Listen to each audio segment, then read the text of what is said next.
My wife and I met each other working on board a charitable hospital ship based in West Africa. Now, when my wife and I were just getting to know each other, we decided one evening to spend some time together, and we climbed all the way to the top of the ship to an area that's known as the Monkey Island. The Monkey Island was a landing that was on top of the bridge of the ship. And the Monkey Island was the place where all the antennas, communication antennas of the ship lived, but it was also a great lookout point. When we got to the top, it was in the evening. The moon was just rising beautifully on the horizon. The air was humid like it is in West Africa, and we were all alone sitting with some snacks on Monkey Island, looking at this beautiful moon rising on the African horizon. We started to talk about relationships. Now, at that point, I was about, 38 years old, and I was not married, and I've never been married in my life. And so my wife was very curious about my life of singlehood. And to be honest, I was very, very content as a single guy. And then my wife asked this very loaded question. And the two of us, we became very, very close friends at that point, and it was clear that there was something happening between us. So I quickly understood why she was asking this question. Are you interested to ever get married? And I was sitting there for a moment, realizing what is happening. And my answer was, no.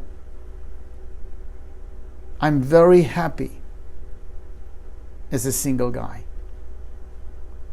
And that was the honest truth. I was very sure that at that point in my life, I did not want to change the status of my life. Okay, so I hope that you like that little story, that little tidbit of my love life.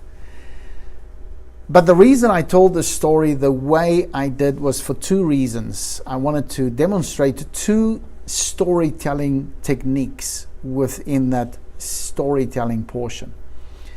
The first is the storytelling technique of pauses. As you have noticed, I used pauses, and especially when I got to a certain point, there was a long pause before I actually gave my answer. There is a saying in storytelling: every great storyline is silver, and every silence is golden. There is a lot of power in using pauses, but you have to know how to use your pauses effectively. And when you tell a really good story, the whole idea of a story is to build to an expectation, build to a crescendo, build to some kind of a climax. So when I was telling my story, I was building towards a certain point where you know something significant is going to happen. And that's the whole idea of story. We are telling something, and of course the people that are listening to the story don't know what's going to happen. And one of the other techniques that you can do is to totally surprise people after the pause. Because most people would have thought, I'm going to say yes, I'm going to take I'm going to take a hold of this opportunity, because here I am with a beautiful girl sitting in a very romantic spot, and you would expect me to say, yes, I would like to get married. But I said no. And that was the whole point. It was like, oh no. But I used the pause to kind of create that expectation. And then I surprised you, the audience. This is also a technique that is used very, very powerfully by good comedians. And comedians live by this rule of three. And you will always hear comedians, they will tell something and they will tell it 3 times, but the 3rd time is always something that you totally did not expect them to say. This morning I got up and I wanted to have breakfast, and I had coffee and I had toast and I had the leftover pasta of last night. See, something you didn't expect. Now that wasn't really a joke, but that's the idea. Okay? So that's the point of this lesson.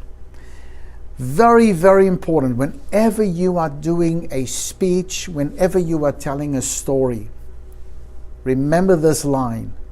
The story is silver, but silence is golden. And always use pauses or silence to your advantage. Now you want to be careful, because what most people do is they fill that silence with are, or they restart after the pause with some weak so or something like that. That pause is your moment to really land the punch in the story. So I hope that's valuable.